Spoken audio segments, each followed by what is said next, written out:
Ассалаумағалейкум қазақ елі. Барлығы бір әйтеуір қарапайым қазаққа ақыл айтқыш. Қазақ жалқау, қазақ еріншек, әртүрлі сөздер айтыла береді. Неге олай айтады екен? Шыны керек білмеймін. Жалпы жаман ұлт болмайды, жаман адам болады деген сөз бар. Сол сияқты жалқау ұлт болмайды, жалқау адам болады деген дұрыс шығар. Сол үшін осы видео тақырыбында жазылған жалқауларға арналған инвестициялау стратегиясы деген жазбаны оқып, басталып мені ұрысып кетпеңіздер, мені боқтап кетпеңіздер. Менің есімім Олжас. Осы видео көмегімен ешқандай білімсіз бизнес жасамай-ақ миллионер болудың бір жолын көрсетемін. Бірақ алдын ала ескертіп қоямын. Сіздерден жігер, тұрақтылық және сабырға деген қасиетті өз бойыңызға жинауыңыз керек. Олай болса бастаймыз.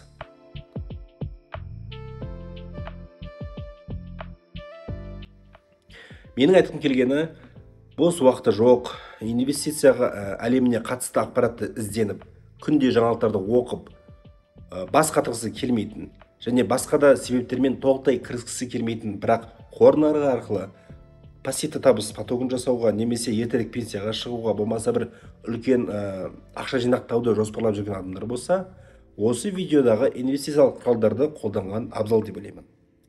Егер сіз осы видеодан кейін өз ойыңызды өзгертпесеңіз, демек осы видео тақырыбына сіз сай болдыңыз деген сөз. Сіз отбасыңыздағы алғашқы доллары миллионер болғыңыз келсе, барлық туыс таныс достарыңыздың алдында беделді болғыңыз келеді ғой. Қазіргі кезде бұл идеяны жүзеге асыру оңайырақ, бұрынғыдай емес. Ол үшін маман болудың қажеті жоқ. Немесе мамандардың көмегінсіз өзіңіз де қор нарығына инвестиция салып, пайда табыласыз. Енді толығырақ айтайын. Алдыңғы видеоларда диверсификация және ETF деген ұғымдарды айтқан болатынмын. Қайтадан қысқаша айтатын болсам, бірнеше компаниялардың акцияларын және облигацияларды портфельде ұстауды диверсификациялау дейді. Ол не үшін керек және диверсификациялаудың қандай түрлері бар екен толығырақ білгіңіз келсе, мына жоғарыда көрсетілген видеоны басып, қарап шықсаңыз болады. Диверсификация деген ұғымды түсінсек, оның дайын өнімдері нарықта бұрыннан бері сатылып келе жатқан білесіздер ме?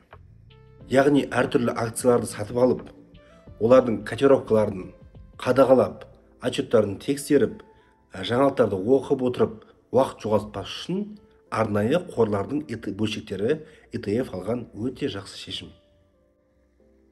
Ең кең таралған ETF-тар ретімен айтып кетейік. Біріншіден, SPDR S&P 500 деген қысқаша тикері SPY құрамында капитализациясы бойынша ең үлкен 500 компаниялардың акциялары жинақталған.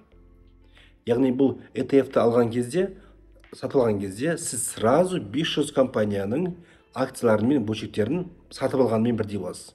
Сіз яғни бір ETF-тің құрамында 500 компанияның акциялары бар дегенмен бірдей. Қазір бір ETF-тің құны осы SPY-дің $450 шамасында. SPY-мен қатар осы индексті қайталайтын IVV, VOO деген кең таралған ETF-тар да бар. Олардың кірістілігі бірдей деп айтуға болады. Екінші ETF Invesco QQQ Trust деген ETF, оның қысқаша тикері QQQ. Олардың акциялары NASDAQ биржасында сатылатын ірі 100 компаниялардың кіреді. Индекске қаржы секторының компаниялары кірмейді. NASDAQ 100-ді бақылайтын Invesco QQQ ETF деректеріне негізделген Truman Do визуализация индекстегі тек қана 7 компанияның үстемдігін көрсетеді. Ол Microsoft, Apple, Alphabet немесе Google, Amazon, Nvidia, Meta және Tesla. Сәуір айындағы индекстің жалпы салмағының 50%-дан астамын құрап тұр. Осы 7 компанияның NASDAQ 100-дегі шоғырлануының артықшылықтары да бар, кемшіліктері де бар. Бір жағынан, осы сала көшбасшыларының жетістігі кең нарықтардан үнемі озып, индекстің жалпы өнімділігін арттыра алады. Мысалы, осыдан 10 жыл бұрын 2013 жылы NASDAQ жүздік ETF-на 10 мың доллар салған болсаңыз, қазір 50 мың долларға жететін еді. Ал егер ол 10 мың долларды бірінші айтқан S&P 500-ге салған болсаңыз, 30 мың долларға жеткен болатын. Бұл QQQ ETF-ның қазіргі бағасы 380-390 доллардың шамасында құрайды. Үшінші ETF Russell 2000 индексін қайталайтын IWM және iShares-тің Vanguard-тың VTWO деген ETF-тар бар. Бұл ETF-тар капитализациясы шағын американдық 2000 компанияның акцияларының жиынтығы. Яғни бір ETF-ті алған кезде 2000 компанияның бөлшектерін сатып аласыз деген сөз. Бұл ETF-тардың бағасы 180 және 75 доллар шамасында. Төртінші ETF DIA деген SPDR Dow Jones Industrial Average ETF Trust деген де танымал ETF бар. ақш қор нарығының көгілдір фишкалар деп аталатын ұзақ уақыт ішінде тұрақты кіріс көрсеткіштерін көрсететін 30 компанияның акциялары. Бұл ақштың ең көне нарықтық индексі болып есептеледі. Қазіргі күні 300 доллар шамасында. 360 доллар шамасында. Ал енді кішкене тоқтап, осы 4 ең кең таралған индекстердің соңғы 20 жылдағы нәтижелерін салыстырып көрейік. Негізінде индекстер өте көп.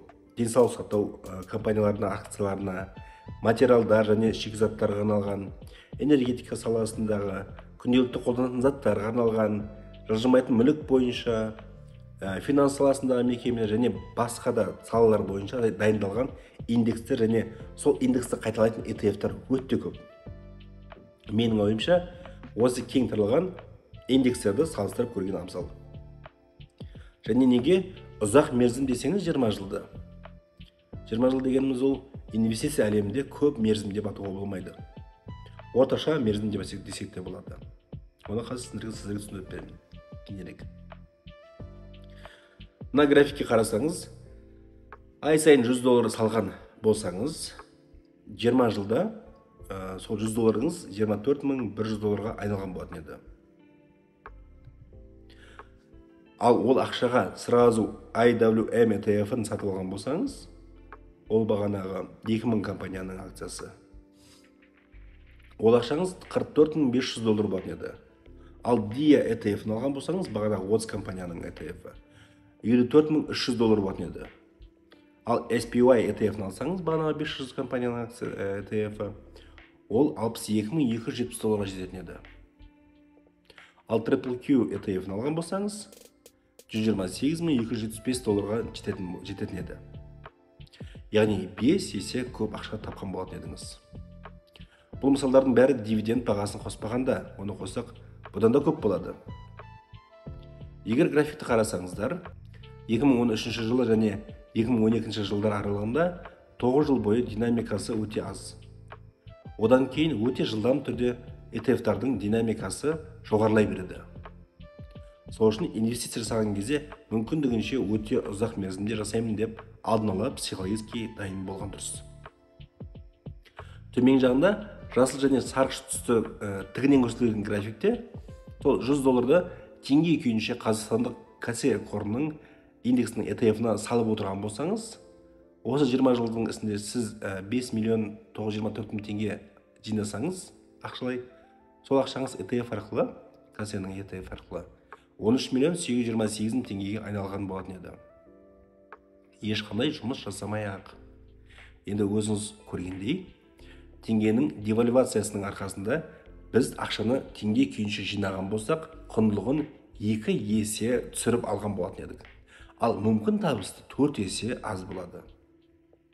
Енді бұл жерден түйге болатын бір тұжырым, ол қор нарығында ең басты ресурс ол уақыт. Сіз 200 доллар салып 20 жыл ұстасаңыз, 250.000 доллар ақша табатын едіңіз. Ал 200 доллар көп десеңіз, сол 2 есе аз 100 долларды салатын болсаңыз, жаңа графиктегідей 128.000 доллар табуға болатын еді. Бүгінгі курспен ол 60 миллион теңге ақша табатын едіңіз. Ал енді 100 доллардан 20 жыл емес, 20 жыл бойы қор нарығында ұстаған болсаңыз, қандай нәтижеге нәтиже болатын еді. Елестетудің өзі қиын шығар. Бірақ мынандай бір сайт бар. 50 жыл бойы ай сайын $100 бір ғана SPY ETF-ін сатып алатын болсаңыз, онда сіздің жинаған өз салымыңыз $60,000 құраса, капиталыңыз $2,469,478 жетеді. Яғни сіздің таза капиталыңыз $2,400,000 асады. Долларовый миллионер деген осы. Сөзмен дәлел ретінде Уоррен Баффет туралы қысқаша мысал келтірейін. Атақты Уоррен Баффет инвестиция әлемінің ең мықты маманы. Ол инвестиция жасаған кезде минусқа кеткен компаниялар жоқ деп ойлайсыз ба? Сатып алған компаниялары үнемі жақсы табыс әкелді деп ойлайсыз ба? Олай емес. Ол да адам, қате жіберу барлық адамда болатын қасиет. 2022 жылғы байлығы $110 миллиард құрайтын әлемдегі ең ірі және ең танымал инвесторлардың бірі Уоррен Баффеттің басқардан ең басты артықшылығы не екенін білесіз бе? Ол қор нарығына инвестициялауды 82 жыл бойы жүргізіп келе жатыр. Оның жасы қазір 93-те, ал инвестициялауды 11 жасында бастаған. 13 жасында бірінші рет декларация тапсырған. Негізгі байлығы 50 жасынан бастап күрт өсіп бастаған. Мына графикке қарасаңыз, өзіңіз көріп отырғандай, 30 жасында долларовый миллионер болған. 53 жасында $500 миллион асып, 56 жасында миллиардер болған уже.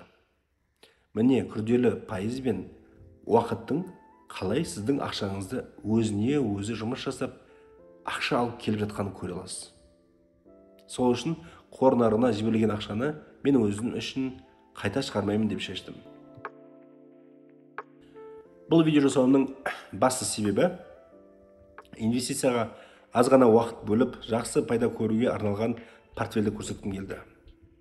Ол үшін ақшамызды теңдей етіп үшке бөліп, бір бөлігі американдық TQQQ ETF-ін аламыз, бір бөлігіне KC индексінің ETF-ін аламыз, және үшінші бөлігіне облигацияларды аламыз.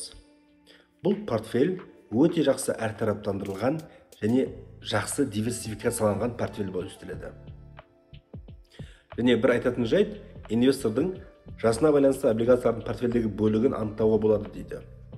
Ол дегеніміз, инвестор жасы 20-да болса, портфельдің 20% облигацияда, ал 50 жаста болса, 50% облигацияларда жатқаны дұрыс деп тұжырымдайды мамандар. Яғни, инвестор жасы ұлғайған сайын рискті азайтып, тәуекелдік деңгейін түсіреді. Осы тұжырым сияқты портфельдегі ETF-тардың бөлігінде жасап отыруға болады. Яғни 20 жасар инвестор активтердің 20% облигацияда, 40% TQQQ ETF-інде, 40% KC индексінің ETF-ін алған абзал. Табысты ұлғайту мүмкіндігі көбейеді. Жасы үлкейген сайын ETF салмағы азайып, облигациялардың бөлігі көбейген дұрыс. Айтпақшы көп инвесторлардың қазақстандық компаниялардың акцияларына арналған ETF бар екенін білмейді екен. KC индексін қайталайтын IAFXBF деген ETF бар. Бұл ETF-тің бір жылдағы өсімі дивиденд қоспағанда 40% құрады. Сонымен қатар қазақстандық компанияларда құралған AX индексінің бір емес екі ETF бар. Біреуі KZP, екіншісі KZA. KZP ETF-нің құрамына экранда көрініп тұрғандай Каспий, Халық банк, Казатомпром, Қазмұнайгаз, Полиметалл, KSL, Қазақтелеком, Централ Азия Металл, Қазтрансойл және Центр кредит банкі кіреді. KZP-дің ETF-ні осы компаниялардың тура осы үлесі бойынша күнделікті өзгеруін қайталанып отырады. Бір жылдағы табысы 25% құрайды. Міне осы әдісті қолдану арқылы ешқандай акцияларды талдау жасамай-ақ, компанияларды сараптаудан өткізбей-ақ, диверсификациялауды ойланбай, еш нәрсеге бас қатырмай, ай сайын болмаса кварталынан бір рет ақшаңызды брокерлік шотқа салып, қажетті мөлшерде осы құралдарды сатып алуға болады. Айтпағым осы. Видео ұнаса лайк басып, подписка жасап, қоңырауды басуды сұраймын. Себебі солай қазақша контенттің көбеюіне және өз отандастарымызға финанстық сауаттылықты дәріптеуге мүмкіндік пайда болады.